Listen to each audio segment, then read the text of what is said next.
ओम नमः शिवाय।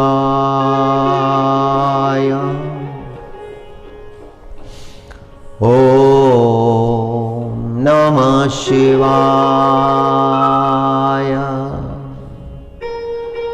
ओम नमः शिवाय।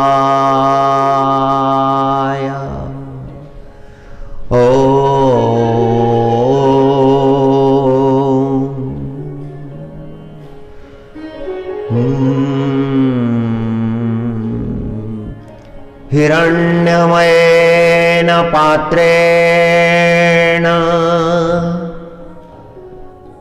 सत्यस्यापीतं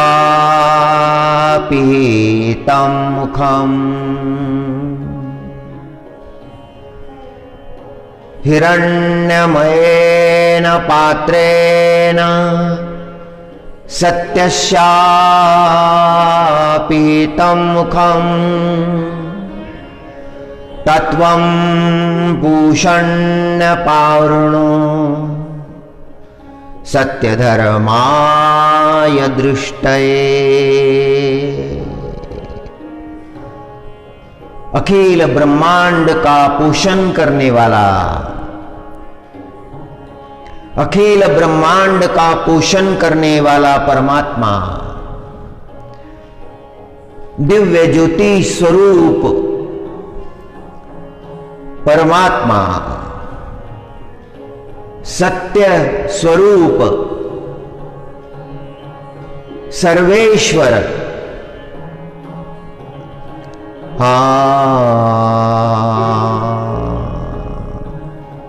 सारे आवरणों को हटाकर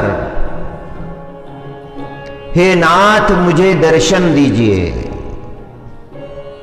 सत्य धर्म का जो अनुष्ठान करते हैं उन्हें ही भगवान का दर्शन प्राप्त होता है। उपनिषदों ने परमात्मा की प्रार्थना की है, तत्व रूप, सूक्ष्म रूप, विराट स्वरूप परमात्मा को जानने का प्रयत्न किया है। जगत पर उपनिषदों के ऋषियों की बड़ी कृपा है। जो गूढ़ ज्ञान है, जो सहज उपलब्ध नहीं है, उस ज्ञान का साक्षात्कार करने का प्रयत्न उन ऋषि मुनियों ने किया है।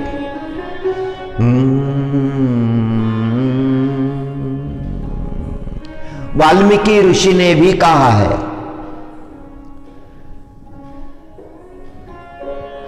जो ज्ञान स्वरूप परमात्मा का भजन नहीं करते,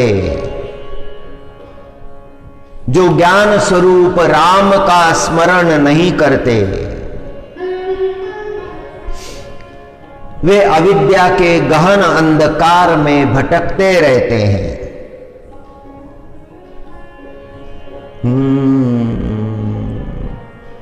जो सर्व साधनहीन है, जिनके पास में उपजीविका के भी साधन नहीं है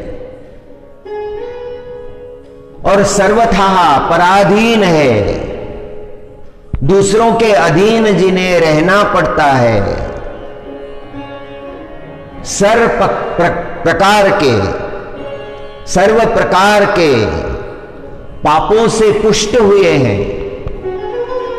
पहली बात तो यह बताई कि जिनके जीवन में पूर्ण रूप से अभाव है, संसाधनों का अभाव है, जिनके भोजन की भी व्यवस्था नहीं है और जो किसी के अधीन है, जिनका कोई स्वामी है, स्वामी जो कहे वो उनको करना पड़ता है, अपने कर्मों के लिए भी स्वतंत्र नहीं है। और भी बात जोड़ दी है, सर्व पापों से परिपुष्ट हुए हैं। इसका मतलब उनके जीवन में पाप भी है, पुण्य करने का कोई मार्ग नहीं, पराधीनता है, संसाधनहीन है।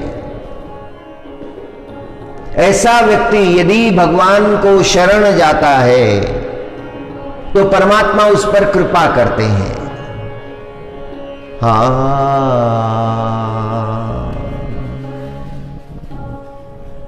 वाल्मीकि जी ने कहा था, जो राम नहीं देखता, जिसे राम नहीं देखते, वह संसार में निंदित होता है, संसार में उसकी निंदा होती है, उसकी आत्मा उसे धिक्कारती है, स्वयं की आत्मा ही धिक्कारती है। वाल्मीकि ऋषि का वचन है, जिसके जीवन में प्रभु शरणागति नहीं, उसका जीवन धिक्कारणीय है। वाल्मीकि जी का स्वयं का अनुभव है।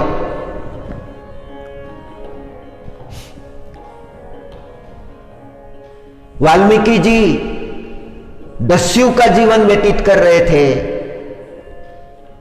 एक अरण्य में निवास करते थे, और मार्ग से जो भी जाता उसके प्राण हर लेते थे, उसकी हत्या कर लेते थे, उसके पास जो भी है वो छीन लेते थे।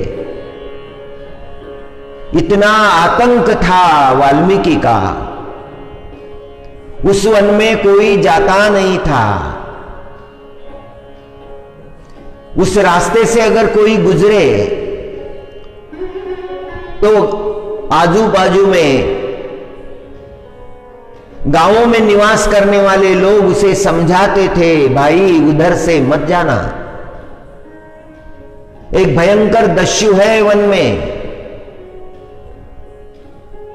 वो सब कुछ छीन लेता है और प्राण हर लेता है। जो भी गया है उस मार्ग से वो लौटकर नहीं आया। इतना भय, इतना आतंक।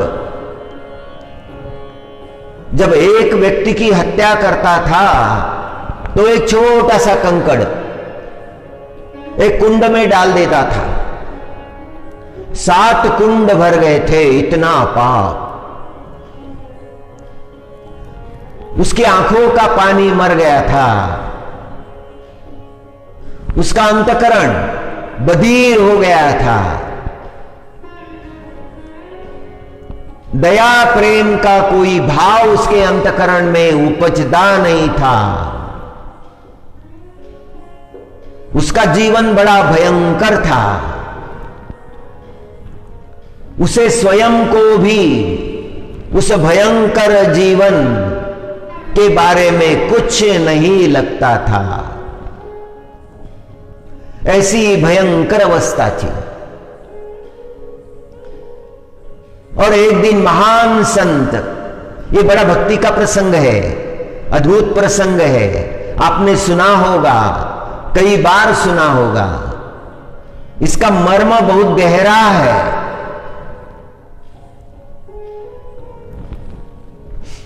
नारद भगवान उधर से निकले थे,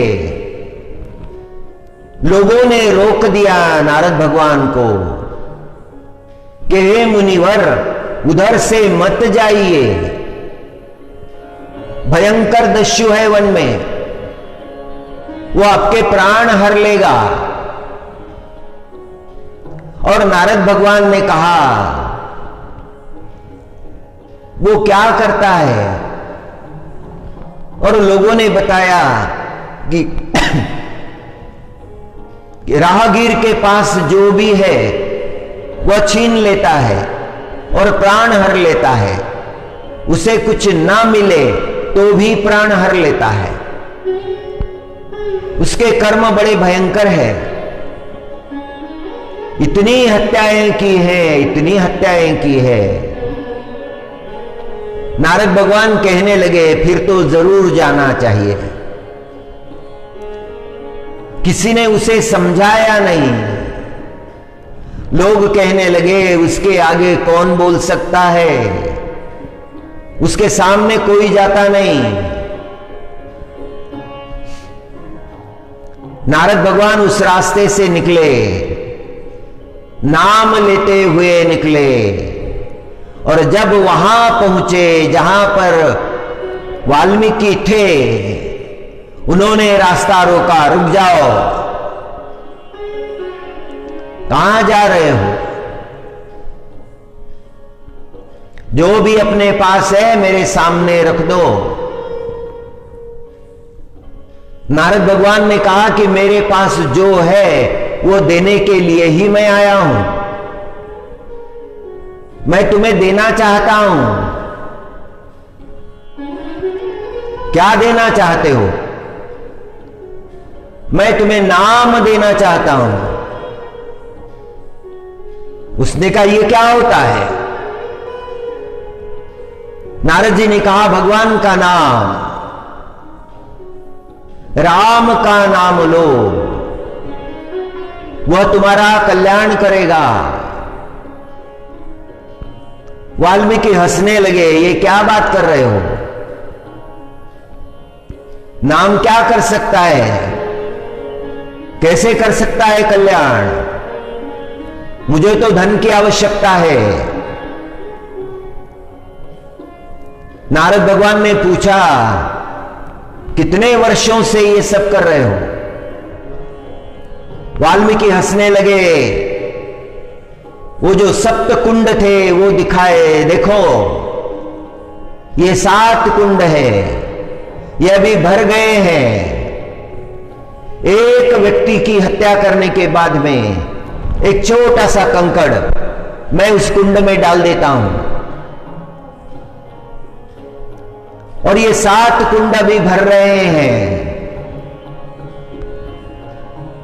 इतना पाप किया है, जीव हत्या का पाप, इसका दंड तुम्हें भोगना पड़ेगा, इस पाप का दंड भोगना पड़ेगा, तुम्हारी दुर्गति होगी, तुम्हारी मुक्ति का कोई कारण भी नहीं रहा है। यह सुनकर वाल्मीकि थोड़े गंभीर हो गए। ये पाप क्या होता है? न तो पाप से परिचय था, न तो पुण्य से परिचय था। जीवन में ऐसे घोर कर्म किए थे, जघन्य कर्म किए थे कि अंतकरण का सद्भाव जो है वही नष्ट हो गया था।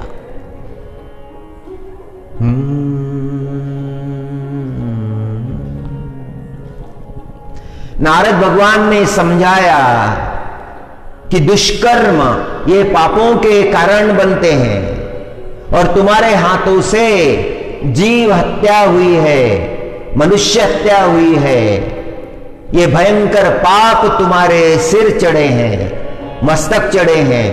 इन पापों के भागीदार कौन होंगे?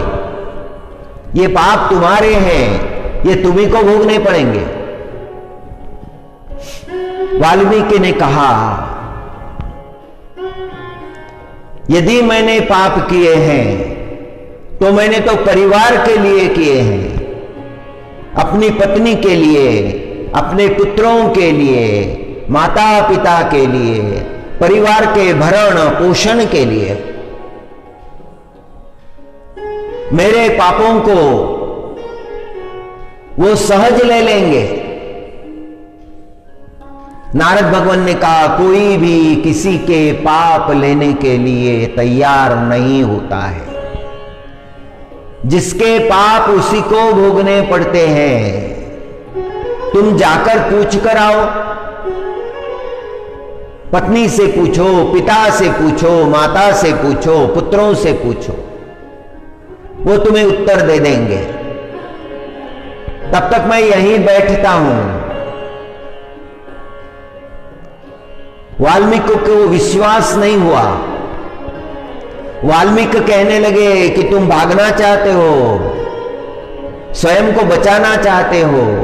नारद भगवान कहने लगे नहीं, मेरे मन में वो विचार नहीं है, मैं केवल तुम्हारे लिए आया हूं। ठीक है, मैं तुम्हें बंधन में डाल देता हूं। और वाल्मीकि ने नारद भगवान को एक पेड़ से बांध दिया कसकर। जो मुक्ति दिलाने आया है उसी को बांध दिया। और दौड़ते हुए वाल्मीकि गए जहां पर निवास था, पत्नी को पुकारने लगे। पत्नी आई, पत्नी से पूछने लगे कि तुम्हें पता है मैं घर परिवार चलाने के लिए भयंकर पाप करता हूं, जीव हत्या करता हूं। एक मुनि ने मुझे बताया है तुम्हारे लिए पाप करता हूं, जीव हत्या करता हूं। जीव हत्या से जो पाप होता है क्या तुम लेने के लिए तैयार हो?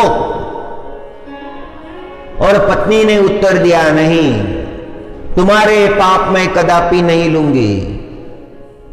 मेरे माता पिता ने मेरा विवाह तुम्हारे साथ कर दिया है, अब तो तुम्हारा धर्म है मेरी देखभाल करना, मुझे जो जो चाहिए वो लाकर देना, ये तुम्हारा कर्तव्य है।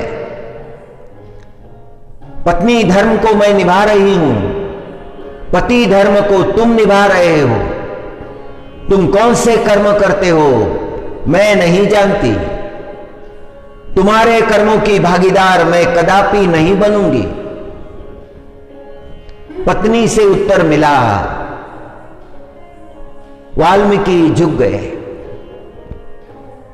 जो बल था शरीर में, जो विश्वास था, वो घट गया। मां के पास गए, मां से पूछने लगे, मां तुम्हें पता है मैं क्या करता हूं? मां ने कहा, हां बेटा मुझे पता है, तुम राहगीरों की हत्या करते हो, घोर पाप करते हो। धन के लिए ये मार्ग तुमने चुना है, यह धर्म का मार्ग है। हे मां क्या तुम मेरे पापों को लोगी? और माता ने उत्तर दिया, कदापि नहीं। मैंने कब कहा था कि तुम ऐसे घोर कर्म करो? मां पुत्र को जन्म देती है, इसी भाव से जन्म देती है कि उसका पुत्र जगत में सत्कीर्ति करे। तुम्हारी ख्याति तो भयंकर है, तुम्हारे कर्म भयंकर है, तुम्हारे पापों को मैं कैसे ले सकती हूं? मैं तो अपने पाप भोग रही हूं।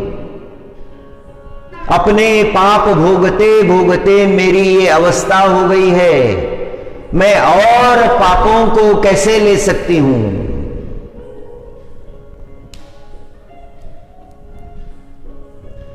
वाल्मीकि पिता के पास गए और पिता से पूछने लगे, आप मेरे पिता हैं, जन्मदाता है, आपकी सेवा हो, आपको आराम पहुंचे, इसीलिए आज तक मैं घोर कर्म करते आया हूं। पिता ने कहा, मैंने तुम्हारी बात समझ ली है। हे वाल्मीकि, मैं तुम्हारे पापों का भागीदार नहीं, कदापि नहीं। वाल्मीकि का सिर झुक गया।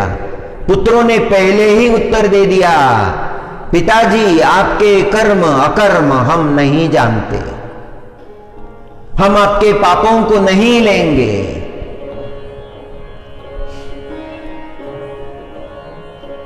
दौड़ते हुए आए थे वाल्मीकि, गर्दन झुकाकर धीरे धीरे लौट रहे हैं। वहीं पर नारद भगवान ने देखा वाल्मीकि को। वाल्मीकि की चर्या को देखा। वाल्मीकि गए, नारद भगवान को रस्सियों से छुड़ाया, बांध रखा था। नारद भगवान ने कहा, क्या कोई पाप लेने के लिए तैयार है? वाल्मीकि ने गर्दन हिलाई, नहीं मैं गर्दन हिलाई, नारद भगवान समझ गए। नारद भगवान कहने लगे, कोई किसी के पाप जगत में नहीं लेता है, जिसने किए हैं उसी को भोगने पड़ते हैं। यह घटना हमें सावधान करती है कि मनुष्य को पाप मार्ग का आचरण नहीं करना चाहिए। कोई कहता है मैं परिवार के लिए कर रहा हूं, कोई कहता है मैं पुत्र के लिए कर रहा हूं, कोई कहता है मैं माता पिता की सेवा के लिए कर रहा हूं। यह कारण नहीं बताया जा सकता।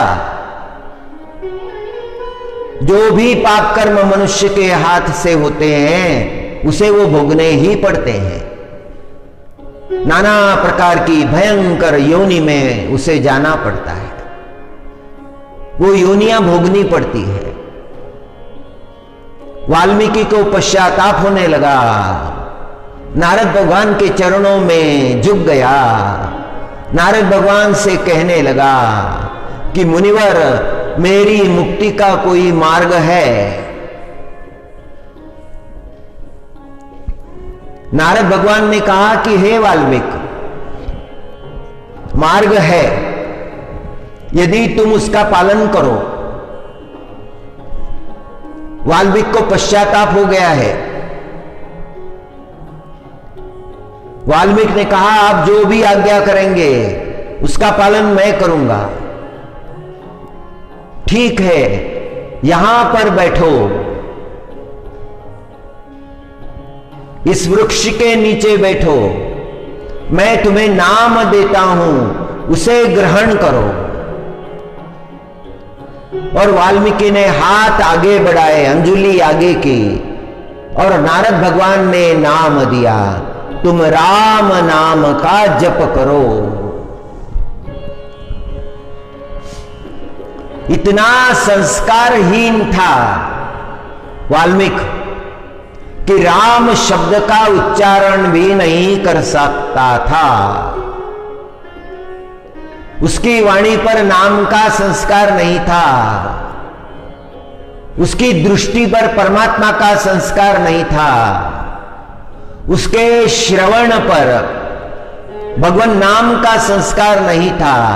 भगवान नाम लेने से सारे शरीर पर अंतर बाह्य संस्कार हो जाते हैं।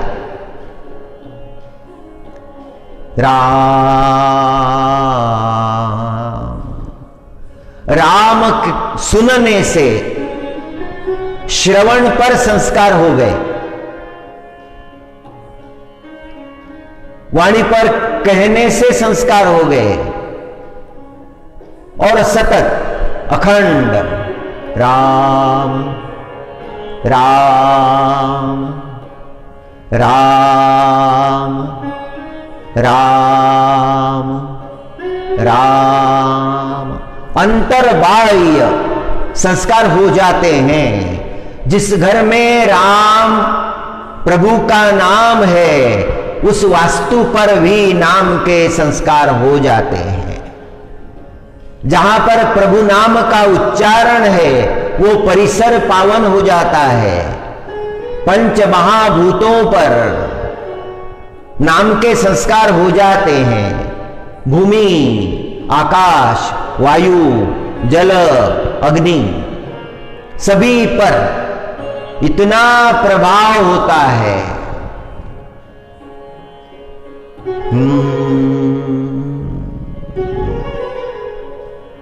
भगवान नाम का श्रवण करने से मनुष्य का जीवन बदल जाता है, मनुष्य का जीवन धन्य हो जाता है।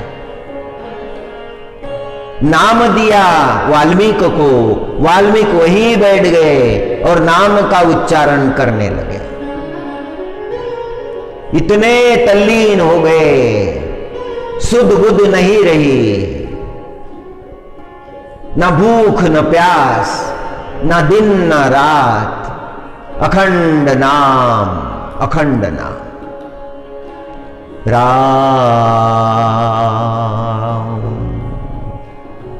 राम।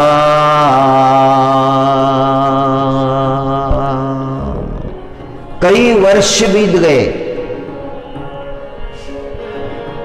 शरीर पर वालुक्य हो गया,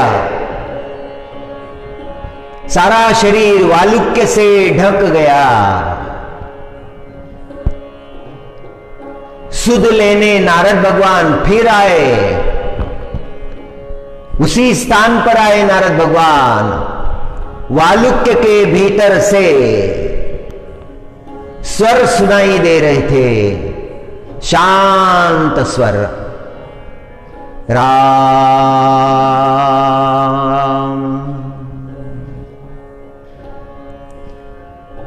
राम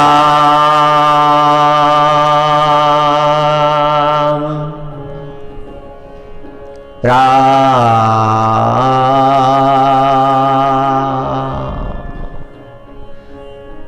उस वालुक्य के पास नारद भगवान खड़े रहे। उन्होंने जान लिया वाल्मीकि अब मुनि बन गए हैं। जो पाप किए थे सारे पाप धुल गए हैं। नारद भगवान ने पुकारा, बाहर आओ मुनिवर। और वाल्मीकि बाहर आए। अभी वो मुखमंडल नहीं है, वो क्रूर मुखमंडल नहीं है, वो भयभीत करने वाला मुखमंडल नहीं है। अभी तो शांत एक मुनि का स्वरूप है। जटाएं शुभ्र हो चुकी हैं, शरीर की कांति दिव्य हो गई है। जो नाम का उच्चारण किया है उसके कारण चर्या पर दिव्य तेज दिख रहा है। वाल्मीकि ने नारद भगवान के चरणों में दंडवत किया, प्रभु आपने मेरा उद्धार किया।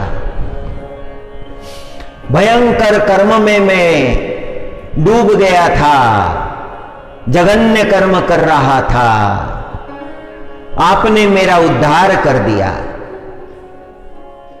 नारद भगवान कहने लगे कि हे मुनि, अभी आपको जगत का उद्धार करना है। राम प्रभु का चरित्र आप जगत को सुनाओ, संसार को सुनाओ। दिव्य रामचरित्र की रचना करो। जगत को राम नाम का मंत्र दो। गुरु महाराज की आज्ञा हुई। नारद भगवान मार्गदाता है, मार्ग प्रदाता है।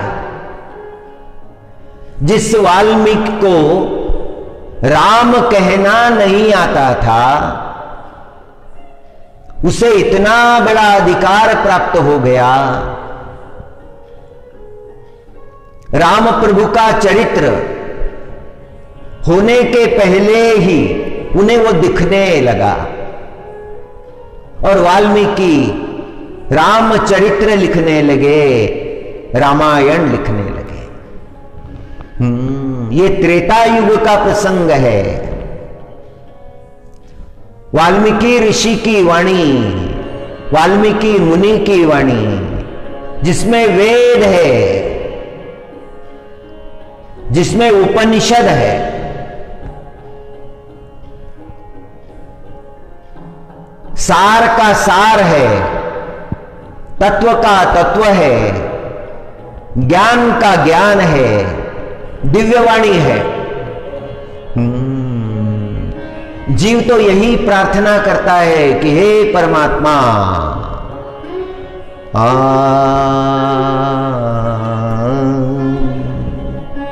हरि हरि। ईशावास्य उपनिषद का श्लोक है, 15 क्रमांक का श्लोक है। 15 क्रमांक के श्लोक में मुनिवर ने कहा है, हिरण्यमयेन पात्रेण सत्यस्यापि हितं मुखम। हे परमात्मा, मुझे सत्य का दर्शन हो। जो भी सारे आवरण है, आवरणों को हटाकर मुझे परमात्मा दर्शन हो, उस परमात्मा का दर्शन हो जो अखिल ब्रह्मांड का पोषण करता है, जो ज्योति स्वरूप है। ऋषि मुनि ध्यान करते हैं, हिमालय के शिखरों पर ध्यान करते हैं। हरि ओम, हरि ओम, हरि ओम,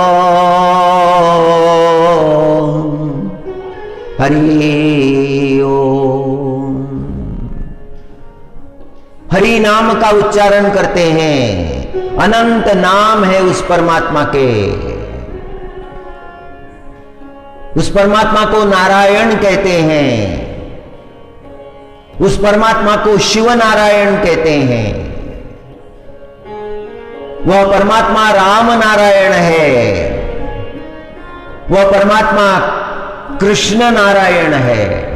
अनंत नाम है उस परमात्मा के, किंतु वो परमात्मा एक ही है।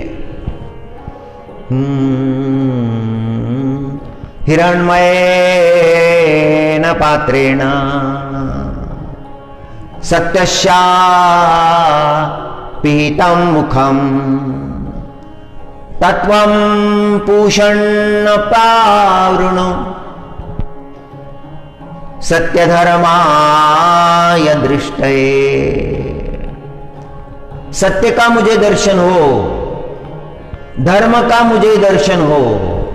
सत्य का दर्शन इसीलिए चाहिए कि उसका अनुसरण करना है, सत्य का अनुसरण करना है, धर्म का अनुसरण करना है, कदापि नहीं छोड़ना है।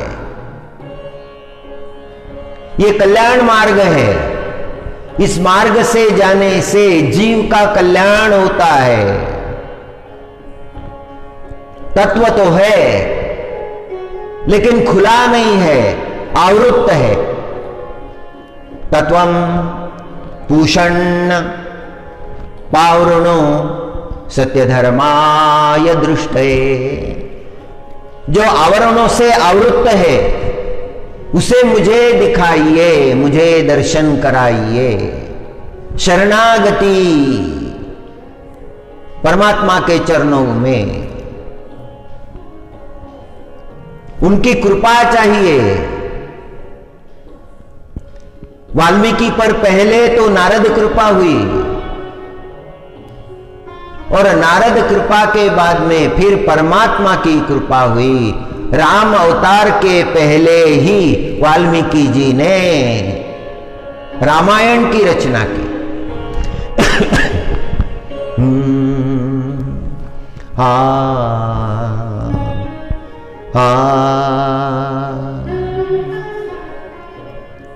उलटा नाम जपत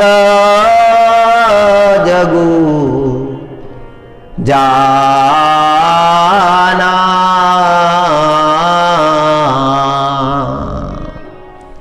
उलटा नाम जपत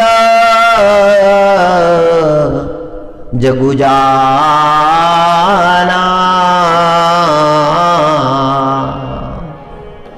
वाल्मीक भये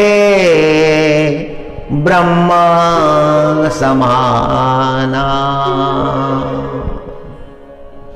उल्टा नाम जपते रहे। आरंभ में उल्टा ही नाम था।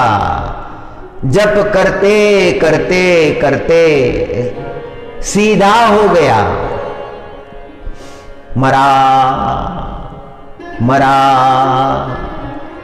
मरा मरा मरा मरा मरा मरा मरा मरा मरा राम राम राम राम राम राम राम।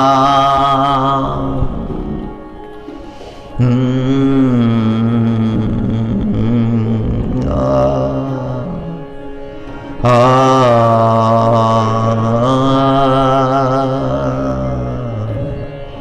हिरण्मयेन पात्रेण सत्यशापीतं मुखं तत्वं पूषण्यपावृणु सत्यधर्माय दृष्टये। जीवन बदल गया। वाल्मीकि जी का स्वयं का जीवन बदला और उन्होंने जगत में कईयों के जीवन बदल दिए। ये सामर्थ्य आ गया उनकी वाणी में। संसार में रहकर जीव को नाना प्रकार के सुख दुख भोगने पड़ते हैं, उनसे भागा नहीं जा सकता। वो भोग कर ही समाप्त किए जा सकते हैं। और भगवान नाम लेते हुए यदि उन सुखों दुखों को भोगा जाए तो फिर वे पुनः निर्माण नहीं होते, प्रारब्ध शेष हो जाता है। किंतु विडंबना यह है कि मनुष्य को वो बुद्धि होती नहीं। पुण्य कर्म पर जल्दी मनुष्य का विश्वास नहीं होता है, पाप कर्म पर जल्दी विश्वास हो जाता है। एक शिष्य ने गुरु से कहा था कि गुरु महाराज, जगत के लोग तो जानते हैं, अच्छा बुरा जानते हैं, पाप पुण्य जानते हैं, फिर भी वैसे ही कर्म करते हैं। पुण्य जानने के बाद में भी पुण्य कर्म करते नहीं, पाप जानने के बाद में पाप कर्म छोड़ते नहीं। प्रवृत्ति तो वही रहती है। अधिकांश रूप से यही देखने को मिलता है। गुरुजी ने प्रश्नों का उत्तर दिया कि सत्प्रवृत्तियों की ओर मनुष्य का अंतकरण जल्दी जाता नहीं। शीघ्र सत्प्रवृत्तियों की ओर अंतकरण जाता नहीं, बुरी प्रवृत्तियों की ओर अंतकरण शीघ्र चला जाता है। पुण्य करने वाले कोई 4-2 है तो हजारों पाप करने वाले हैं। जिन्होंने अपने मन को जीत लिया है, अपने मन को जान लिया है, अपने कर्मों को पहचान लिया है, सत्य का प्रकाश, धर्म का प्रकाश उनके अंतकरण में पड़ा है, वो कभी भी अधर्म का अनुसरण नहीं करेंगे, पाप का अनुसरण कभी नहीं करेंगे। मनुष्य को स्वयं को जीतना पड़ता है, स्वयं को देख लेना, स्वयं को जान लेना इतना काफी नहीं है। स्वयं को जानने के बाद स्वयं के उत्थान के लिए प्रयत्न करना यह आवश्यक है। परीक्षित राजा को महाभारत सुनाते समय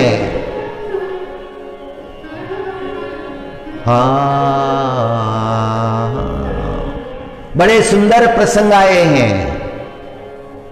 शास्त्रों को सुना है परीक्षित महाराज ने, फिर भी उनके हाथों से इतना भयंकर कर्म हो गया। अपने कुल का गौरव सुना है और उनके जो 4 पुत्र थे परीक्षित महाराज के, उनमें ज्येष्ठ था जन्मेजय। और जैसे परीक्षित महाराज भागवत के श्रोता थे, वैसे तो अन्य ग्रंथ भी सुने थे उन्होंने, विशेष रूप से भागवत सुनी थी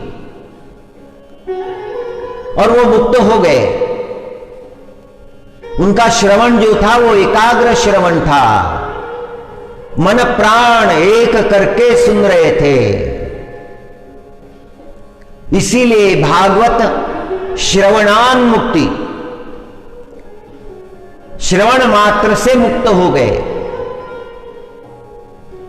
तक्षक ने दंश कर लिया, परीक्षित महाराज के पुत्र जन्मेजय बड़े क्रोधित हुए। सर्प योनि पर ही उन्हें क्रोध आया और उन्होंने उस समय के अघोरी यज्ञ करने वाले मंत्र दृष्टा ऋषियों को बुलाया और सर्प यज्ञ किया। सारे संसार के सर्प आकर जलने लगे। बड़ा घोर कर्म कर रहे थे। इंद्रादि देवों ने प्रार्थना की थी कि हे जन्मेजय महाराज,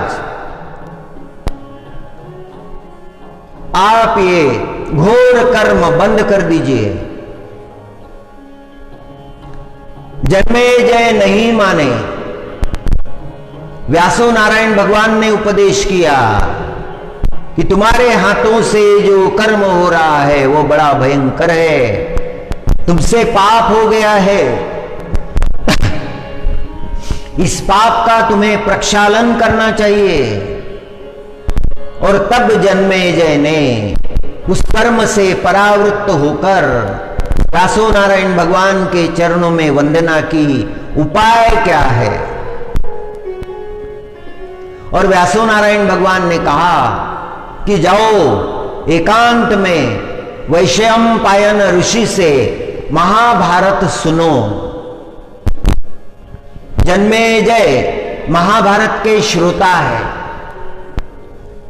वैशंपायन ऋषि ने जन्मेजय को महाभारत सुनाई है और वो श्रवण करने के बाद जन्मेजय पापों से मुक्त हो गए। एक वचन आया है, वैशंपायन ऋषि का वचन आया है।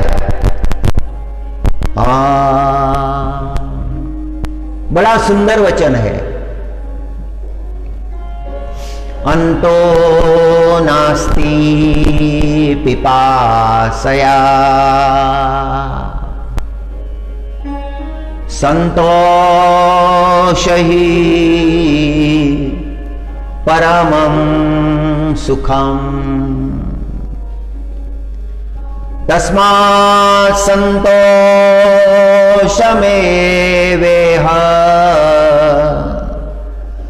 परम पश्यन्ति पंडिताः। बड़ी मधुर वाणी है, तत्व का मार्गदर्शन है। शास्त्रों के वचन सुनने से मनुष्य को शास्त्र ज्ञान प्राप्त होता है। मंत्रों का बड़ा महत्व है। मंत्र जीवन के प्रवाह को मोड़ देते हैं। राम ये 2 अक्षरों का मंत्र है, राम। वैशंपायन ऋषि ने जन्मेजय को उपदेश किया, अंतो नास्ति पिपासा, तृष्णा का अंत नहीं है। कितना भी करो तृष्णा कभी पूर्ण नहीं होती। धनवान कभी यह नहीं कहता कि अभी और धन नहीं चाहिए। वो तो यही कहता है कि धन चाहिए और धन चाहिए और धन चाहिए। धन के पीछे कितने पागल हुए।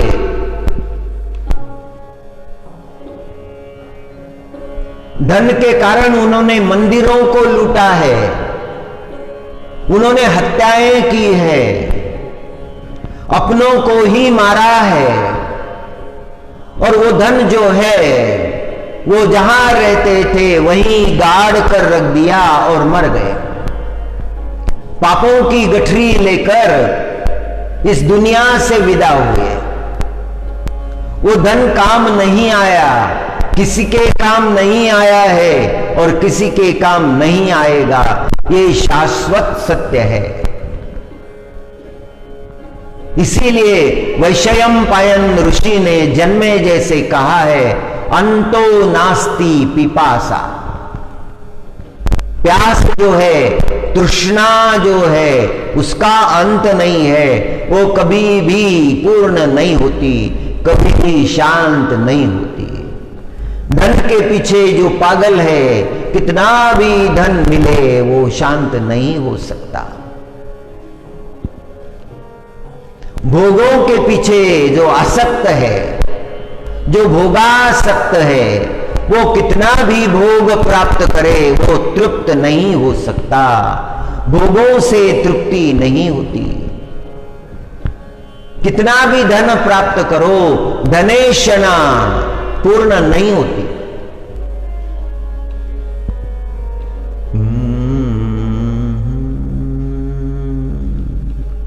हरि हरि।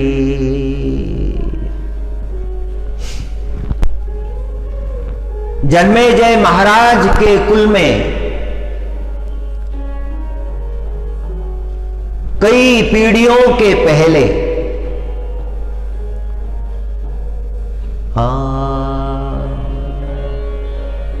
जब इस भूमंडल पर नहुष महाराज का शासन था, पृथ्वी का पालन नहुष महाराज करते थे। उनके जीवन में कर्तव्य निष्ठा बहुत थी। निष्ठा से अपने कर्तव्यों का पालन करते थे। पत्नी भगवान की भक्त थी, वो हर समय भगवत चिंतन में रहती थी, सारे पर्व मनाती थी, उन पर्वों पर अन्नदान करती थी, संतों को बुला बुलाकर उनकी सेवा करती थी।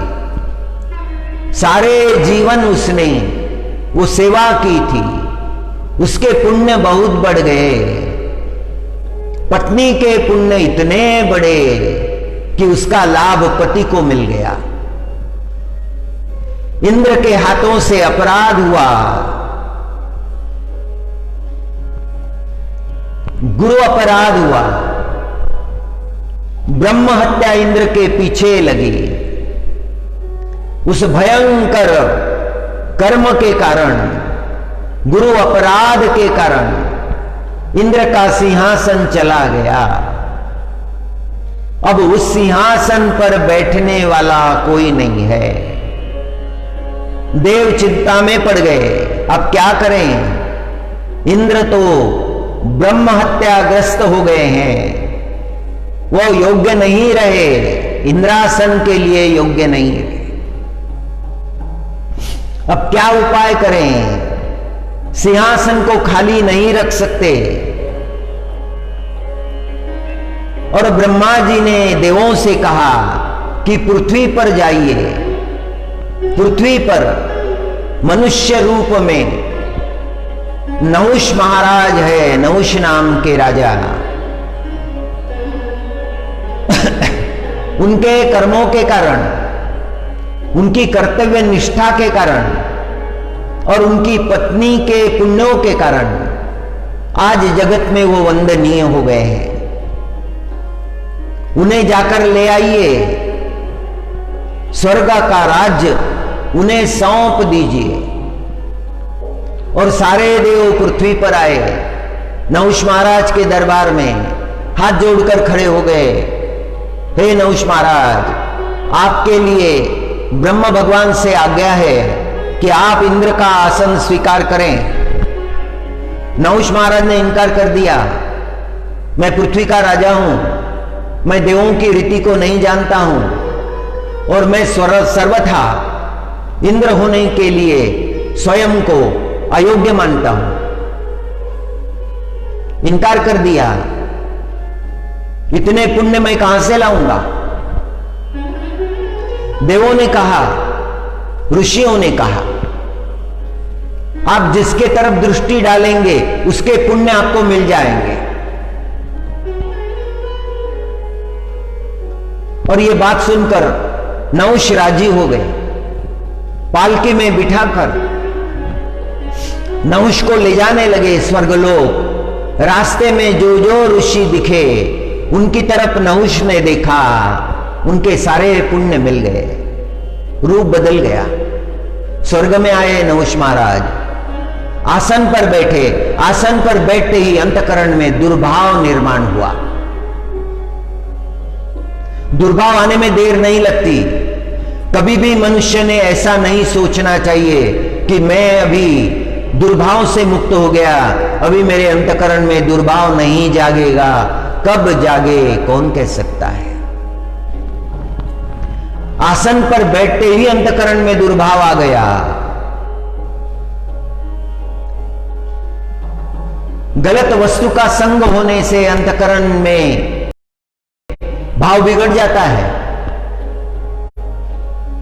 किसी भी बुरे व्यक्ति की वस्तु बुरे संस्कार ही लाती है।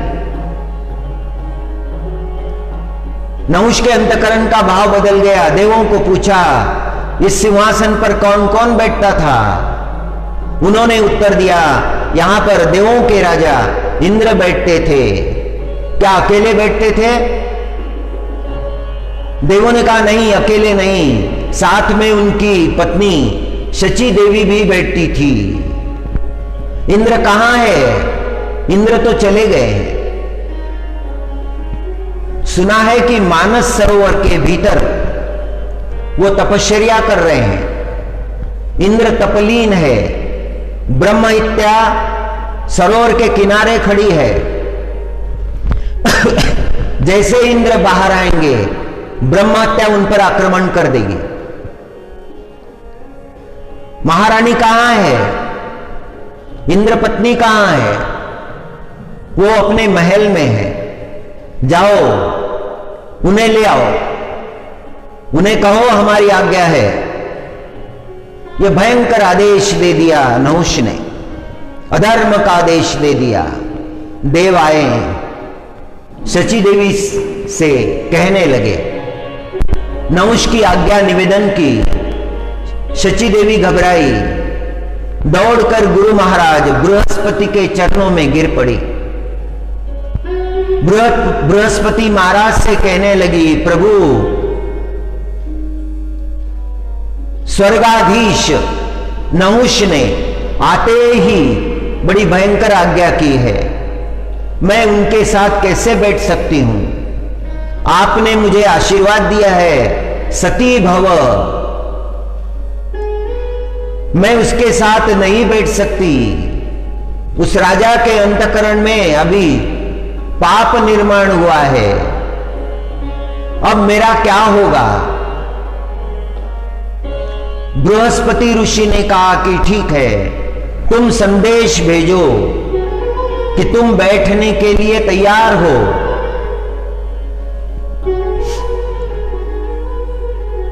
नहुष तुम्हारे लिए स्वयं पालकी लेकर आए। उस पालकी को उठाने वाले सप्तऋषि हो। संदेश भेज दिया। नहुष को समाचार मिला।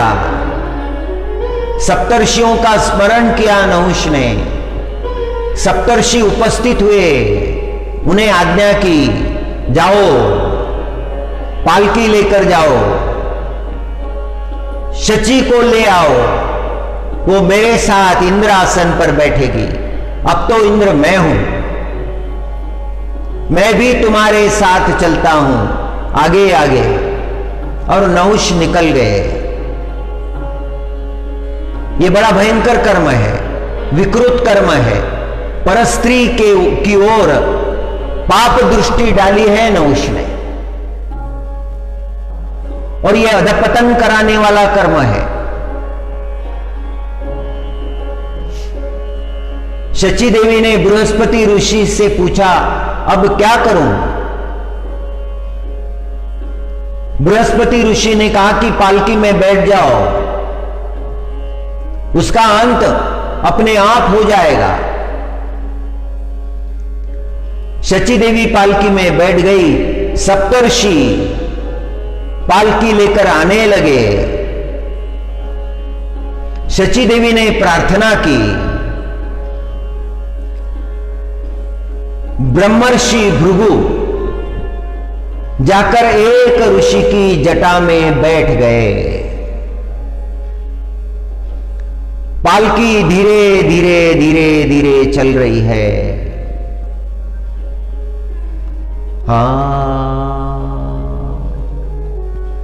नहुष ने ऋषि की जटा पर लत्ता प्रहार किया, लात मारी। जैसे ही लात मारी, भृगु प्रकट हो गए और नहुष को श्राप दे दिया। जघन्य कर्म करने जा रहा था, पाप कर्म करने जा रहा था। हे नहुष, तुम भुजंग योनि को जाओगे। और नहुष भुजंग योनि को चला गया। वैशेयम ऋषि बता रहे हैं, जन्मेजय को बता रहे हैं कि राजा, कर्मों के कारण ही मनुष्य की सद्गति या दुर्गति होती है। मनुष्य को उन्हीं कर्मों का आचरण करना चाहिए जिससे उसकी सद्गति हो। उसे परम ज्ञान को प्राप्त करना चाहिए, ज्ञान की साधना करनी चाहिए। नहुष का प्रसंग रोंगटे खड़े कर देता है। कितना बड़ा मिला था, कितना श्रेष्ठ कर्म कर सकता था, लेकिन अच्छा कर्म नहीं किया, बुरे कर्म ही किए। मनुष्य जीवन को सीख मिलती है, शिक्षा मिलती है, तत्वबोध होता है। कर्मों का ही महात्म्य है। वैशेयम पायन ऋषि ने बड़ा सुंदर उपदेश किया। अंतो नास्ति पिपासया, तृष्णा का अंत नहीं है, आसक्ति का अंत नहीं है। संतोष ही परम सुखम, जीवन में संतोष आ जाए। जो मिला है बहुत है, जीविका चलाने के लिए बहुत है। धनार्जन ये पुण्य मार्ग से ही होना चाहिए। जितना आवश्यक है उतना मिल जाता है। पापाचरण के मार्ग से आया हुआ धन अधपतन के कारण होता है। उसका दंड, उसका भोग करने वाले जितने हैं उनको भोगना पड़ता है।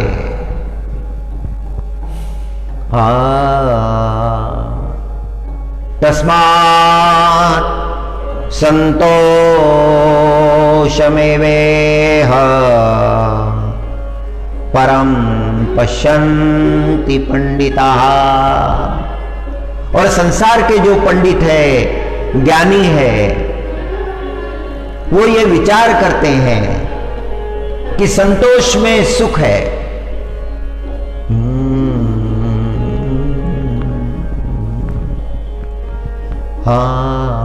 कबीरदास जी महाराज का एक वचन है, बहुत सुंदर है। साईं इतना दीजिए जामे कुटुंब समाय, मैं भी भूखा ना रहूं, साधु न भूखा जाए। मैं भी भूखा ना रहूं, और जो अतिथि मेरे घर आता है, जो साधु मेरे घर आता है, वो भी भूखा न जाए, जिससे कुटुंब का भरण पोषण हो और आगत्य का भी स्वागत सत्कार हो, उसे भी भोजन मिल सके, इतना ही दीजिए, और नहीं मांगा है।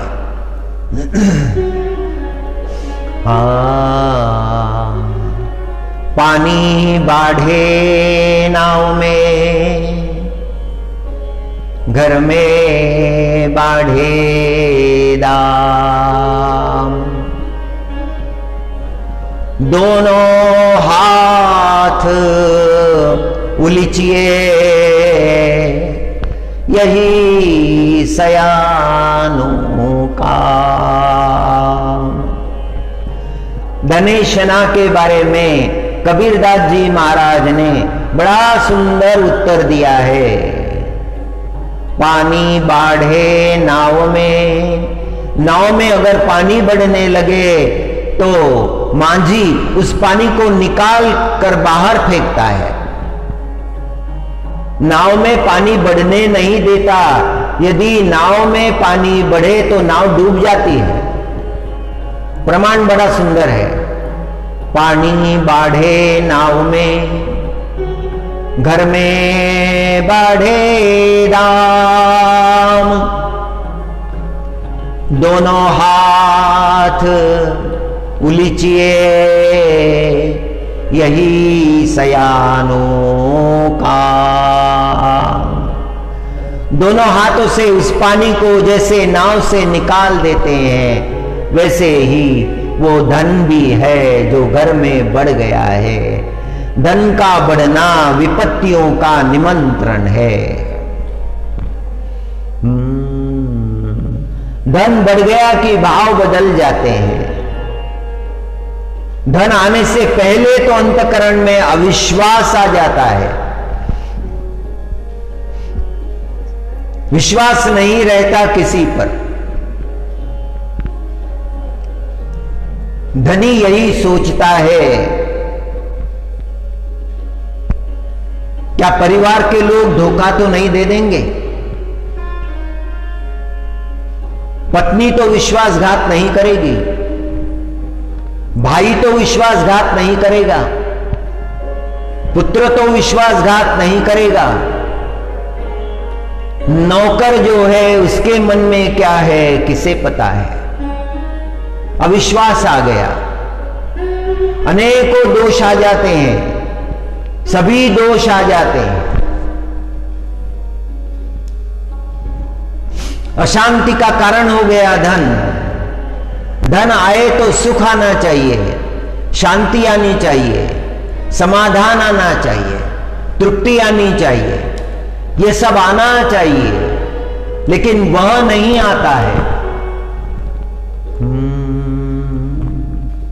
हरि वैशयम पायन ऋषि ने कहा है, अंतो नास्ति पिपासया संतोष ही परम सुखम। संतोष परम सुख है। देने वाला दाता तैयार बैठा हुआ है, जिसकी आवश्यकता है उसकी पूर्ति करने वाला है वह परमात्मा।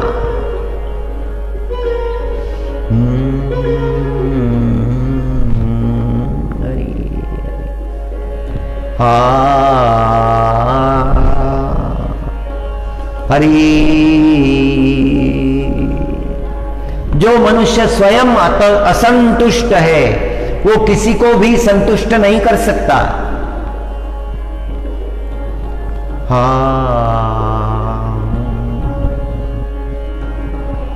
जिसके अंतकरण में असंतोष है वो तो चर्चा असंतोष की ही करेगा। काशी में एक महान संत हो गए,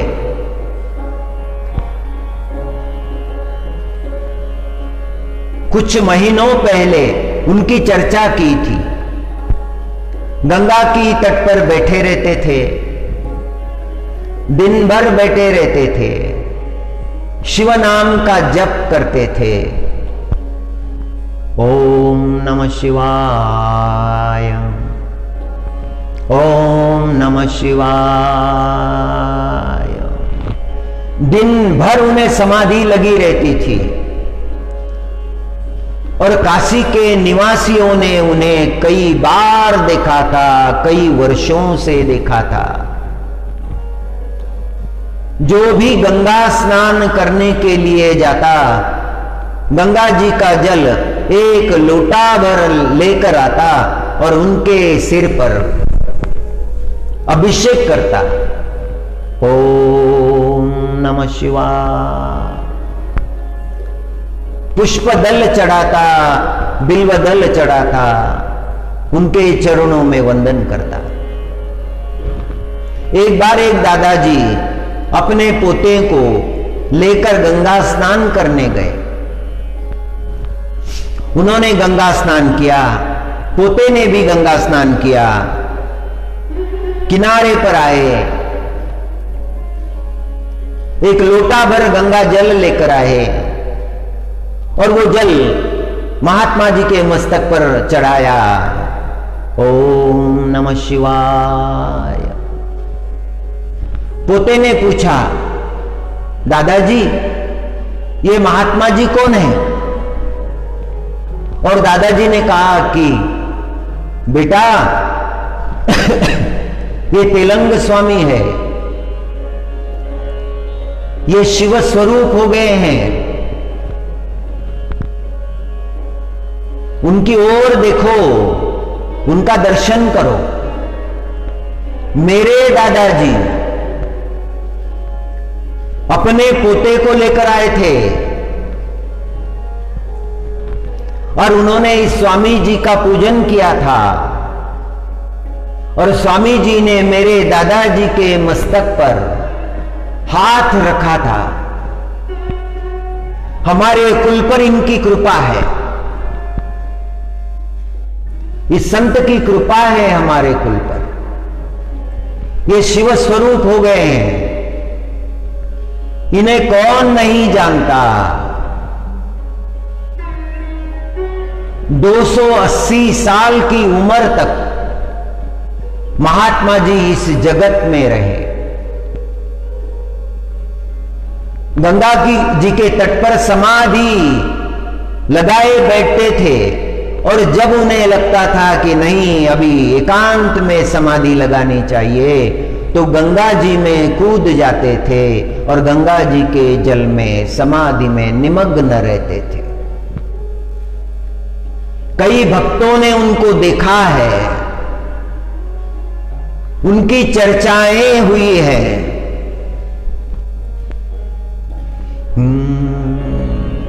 संत तो सारे जगत में प्राप्त होते हैं, संत शास्त्रों का उच्चारण करते हैं, भक्ति निवेदन करते हैं, परमात्मा का महात्म्य निवेदन करते हैं।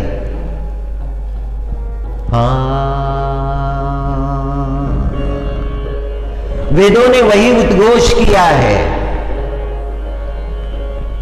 उपनिषदों ने वही उद्घोष किया है।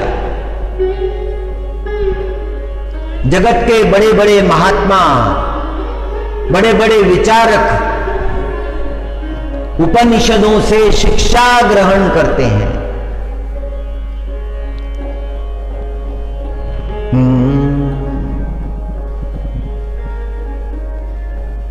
अमेरिका के एक महान दार्शनिक, फिलोसोफर, पोएट, इनको किसी ने श्रीमद् भगवद गीता दी जिसका अंग्रेजी रूपांतर और वो रूपांतर पढ़ने के बाद, भगवद गीता पढ़ने के बाद उनके अंतकरण में ऐसा भाव जागा,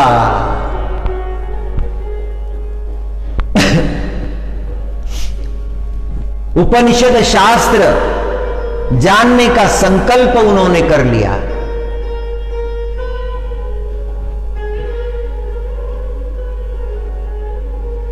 श्री गीता जी पढ़कर उपनिषदों को भी पढ़ने की इच्छा जागी। गीता जी तो उपनिषदों का सार है, वेदों का सार है। श्रीमद् भगवद गीता में वेदों के तत्व है, उपनिषदों के तत्व है। सर्वोपनिषदो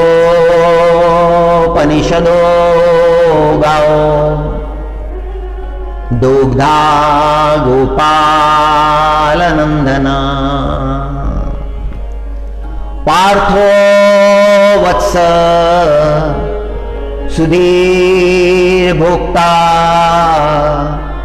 दुग्धम गीतामृतम महत। सारे उपनिषद गायें बन गए हैं, सर्वोपनिषदों गायों, और उन गायों का दूध निकालने वाले साक्षात श्री कृष्ण परमात्मा है। और गाय तब तक दूध नहीं देती है जब तक उसका वत्स, उसका बछड़ा उसके निकट ना हो। और अर्जुन जी महाराज को, पार्थ को गोवत्स बनाया है, और अमृत के समान वो गीतामृत जो दुग्ध है वो श्री कृष्ण परमात्मा ने जगत को दिया है। सर्वोपनिषदो गाओ दुग्धा गोपाल नंदना पार्थो वत्स सुधीर भोक्ता दुग्धम गीतामृतम महत।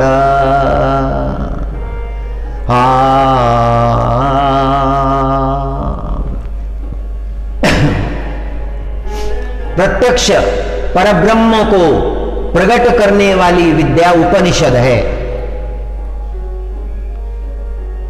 जीव की ब्रह्मात्मकता को प्रकट करने वाली विद्या उपनिषद है। उपनिषद वेद स्वरूप है, उपनिषद वेद शीर्ष है।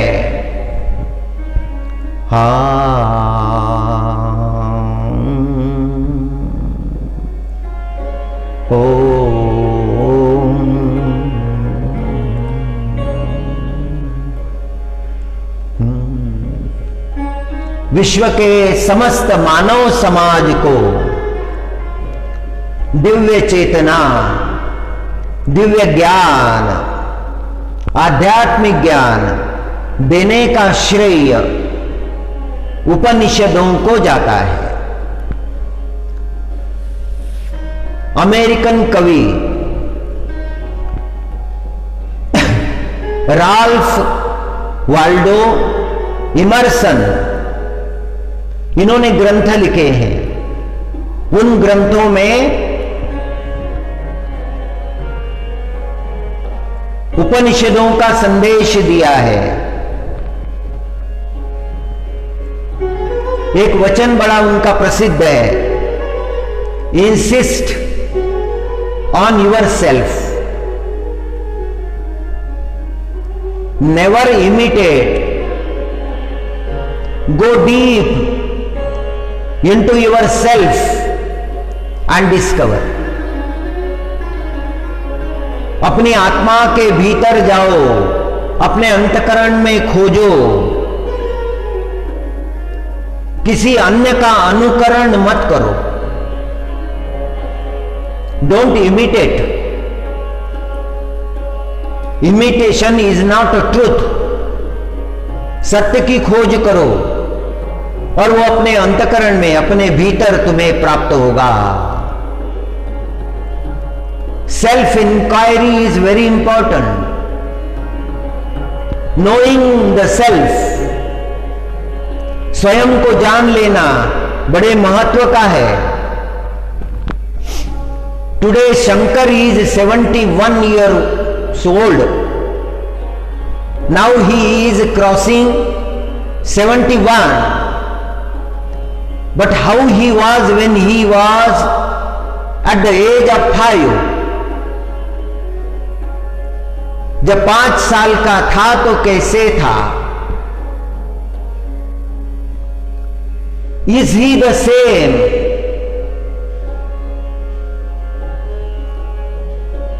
When he was at the age of 5, क्या 5 वर्ष का था वैसा अब भी है? No, not at all. So many things have been changed. Many changes have taken place on the body level.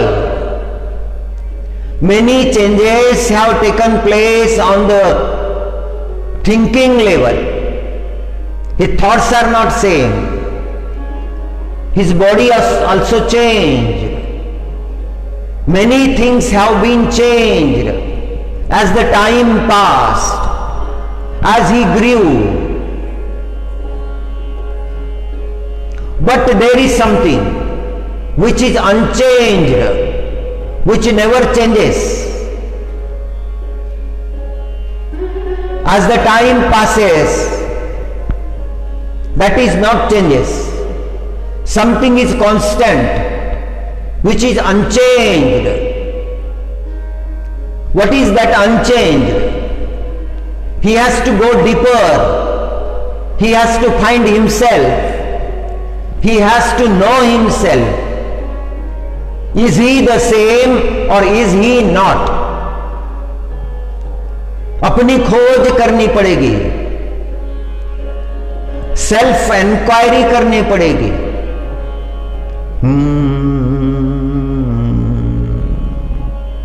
Upanishad gave the way.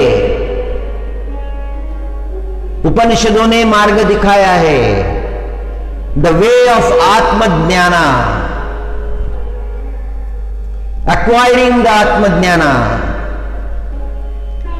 inquiring the self,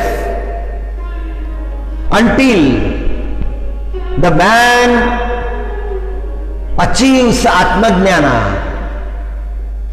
There is so much to achieve. जब तक आत्मज्ञान की प्राप्ति नहीं होती है, जब तक ब्रह्म ज्ञान की प्राप्ति नहीं होती है, तब तक प्राप्त करना शेष रह जाता है। ऋषि मुनि यही मार्ग दिखाते हैं। यह उपनिषदों का मार्ग है, यह वेदों का मार्ग है। वेदों में सूत्र है, उपनिषदों में वो परम ज्ञान का संकेत है जो जीव का परम कल्याण कर सकता है, सारे भ्रमों से छुड़ा सकता है। संत महात्माओं ने उसी ज्ञान की ओर संकेत किया है। पंजाब में एक संत हो गए जिन्होंने बड़ा दिव्य संदेश दिया है। शरीर भाव से ऊपर उठकर कैसे परमात्मा भाव में जागना चाहिए, यह संदेश दिया है। हरि हरि माटी खुदे करे दिया,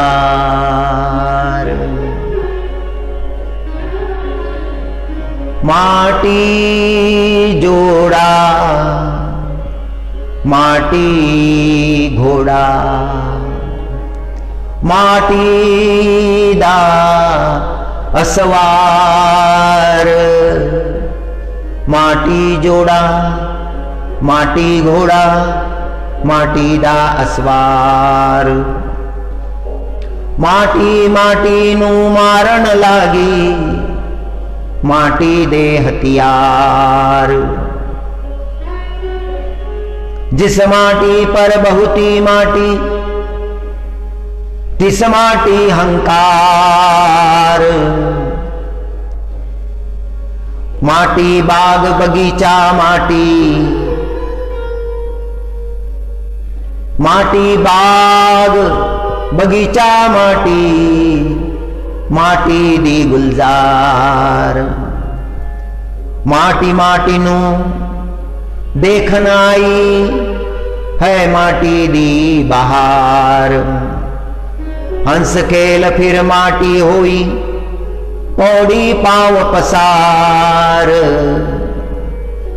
ये शरीर मिट्टी है, ये पंजाबी भाषा का पद है। कसूर नाम का जो स्थान है, वहां पर इन संत ने अपना जीवन बिताया, शास्त्रों को सुना, शास्त्र का चिंतन किया और सुंदर पदों की रचना की। ये शरीर माटी है और जो जो ये माटी जोड़ती है वो सब माटी ही है। माटी जोड़ा माटी घोड़ा, माटी दा असवार। जिस घोड़े पर बैठा हुआ है, बड़ा गरूर है उसमें, वो भी माटी ही है, वो भी मरने वाला है। इस शरीर की मिट्टी होने वाली है, ये मिट्टी में मिल जाएगा, ये रहेगा नहीं। कितनी भी कोशिश करो, कुछ भी करो, ये रहेगा ही नहीं। और एक दूसरे पर आक्रमण कर रहा है, एक राजा का दूसरे देश पर आक्रमण। जो आक्रमण करने आया है वो भी माटी है, और जिस पर आक्रमण किया है वो भी माटी है। और दोनों के हाथों में जो हथियार है वो भी माटी है। माटी की महिमा है, कुछ देर के लिए उस माटी में रौनक पैदा हो गई है और माटी में को बड़ा अहंकार हो गया है। जिस माटी पर बहुती माटी, तिस माटी अहंकार। जिसने मिट्टी इकट्ठा कर रखी है, धन इकट्ठा कर रखा है और उसको अहंकार हो गया, मैं बड़ा धनवान, मैं बड़ा बलवान, मेरे जैसा दूसरा कोई नहीं है। यह अहंकार उसके अंतकरण में निर्माण हुआ है। ये सब माटी की महिमा है, ये माटी की लीला है। माटी बाग बगीचा परिवार जो है वो भी सब माटी ही है, उसकी भी मिट्टी होने वाली है। और उसे लगता है कि मैं बड़ा सुखी हूं, कितनी धन संपदा मेरे पास है, मेरा परिवार कितना सुंदर है, मेरा जीवन गुलजार हो गया है। ये सब माटी ही है। ये वैराग्य का उपदेश है, ये वैराग्य की भावना है। संत उपदेश करते हैं ज्ञान का, संत उपदेश करते हैं वैराग्य का, संत बोध कराते हैं सदाचरण का, संत मार्ग दिखाते हैं भक्ति का। जैसे नारद भगवान ने वाल्मीकि ऋषि को मार्ग दिखाया, वैशयम पायन ऋषि ने जन्मेजय को मार्ग दिखाया।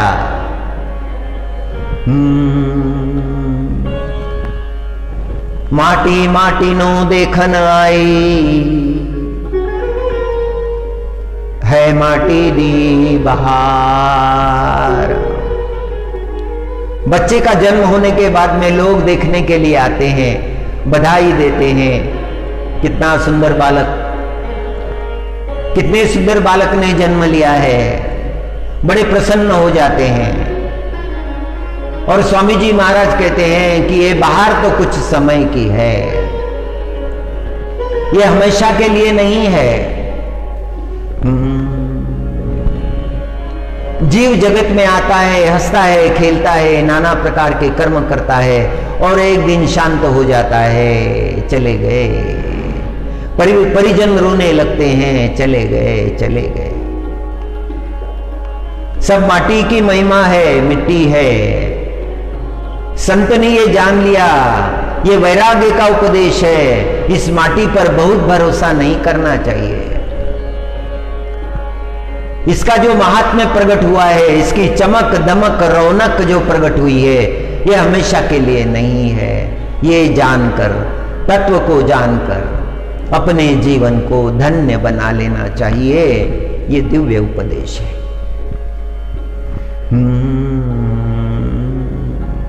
संतों की वाणी है, जगत को जगाने वाली है। भक्ति की चर्चा है, हमारे लिए बड़ी आवश्यक है भक्ति। सर्वभावेन, सर्वतो भावेन हमें प्रभु को शरण जाना चाहिए। ये जीवन का परम रहस्य है। ओम पूर्णमदः पूर्णमिदं पूर्णात् पूर्णमुदच्यते पूर्णस्य पूर्णमादाय पूर्णमेवावशिष्यते। ओम शांति शांति शांति।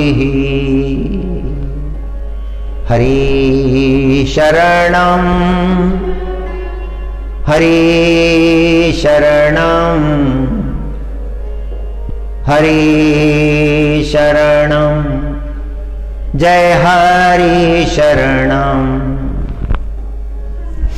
हरि शरणं हरि शरणं हरि शरणं। जय हरि शरणं हरि